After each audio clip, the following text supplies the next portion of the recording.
obviously what has happened in Egypt and what is happening in Egypt is of significance to all of us, like any major historical event. I think particularly in the world that we're living in now, part of the power of the spectacle of the Egyptian Revolution and where it began is that our region is one that in the previous 10 years had been stereotyped into being a place that was simply talked about in relation to war and terrorism and around a deeply stereotyped identity. And then suddenly, in January of 2011, you had the whole discourse around democracy being redefined in that place that had been stereotyped into just a place where there are dictators and terrorists. And everyone has ideas about how change happens, and everyone wants to believe in change. And the rhythm of change is certainly not linear. Everyone kind of expects, like everyone did at the beginning of this revolution, that it will happen, and you remove a dictator, and like a nice Hollywood movie, things go on easily. And of course, that's not the case.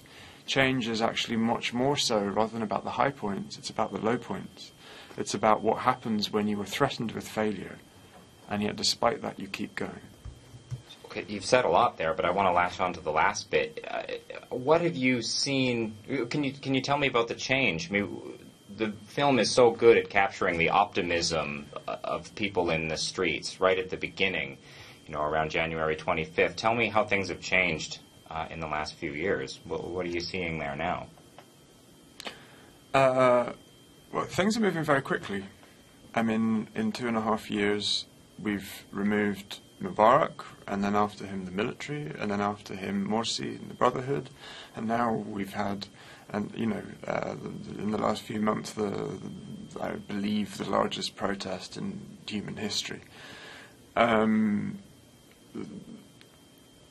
Each formulation of power that has come since the revolution began has been an authoritarian fascist one, of one form or another. And what has stayed the same is that the people of the country have kept fighting for their rights and kept fighting for a vision of the future that they believe in. The real binary, a lot of people talk about Egypt right now as a battle between the army and the Brotherhood. And that's not really the real binary as far as I'm concerned. It's between organised authoritarianism on the one hand and a range of disorganised social movements with a humanist agenda on the other. As I said, a revolution happens when things are bad. You have over 30 years of not really being able to have political parties, of civil society not being allowed to grow, of a free press not existing in the culture of a free press, of a free, of an independent judiciary. These are things that take time to change, and the only thing that makes them happen is the persistence of people to insist on understanding how things are shaped wrongly, and in turn how they have to keep changing them, both quickly through revolution and then slowly through reform. What would you like to see come of it, all this hard work?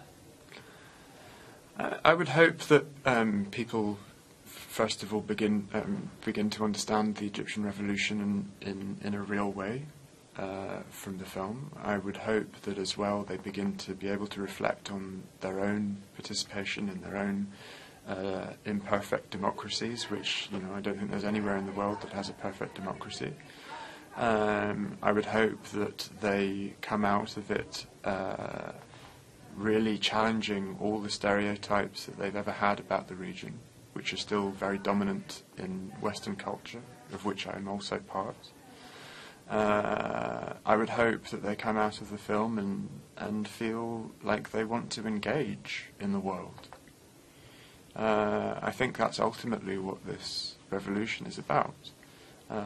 It's about engaging in the world to try and build the future as you believe it should be. There's nowhere in the world that's perfect right now. We're clearly interconnected in a dysfunctional way that is exploiting some of the poorest people in the world, that is destroying our environment, that is, things are not right. And the only way to make them right is to keep engaging, to keep solving those problems, and also to have a belief, a fundamental faith in our humanity wherever we are in the world, to destroy stereotypes, to not simplify people in faraway places, and to not simplify people who are, who live next door but who you don't go and talk to.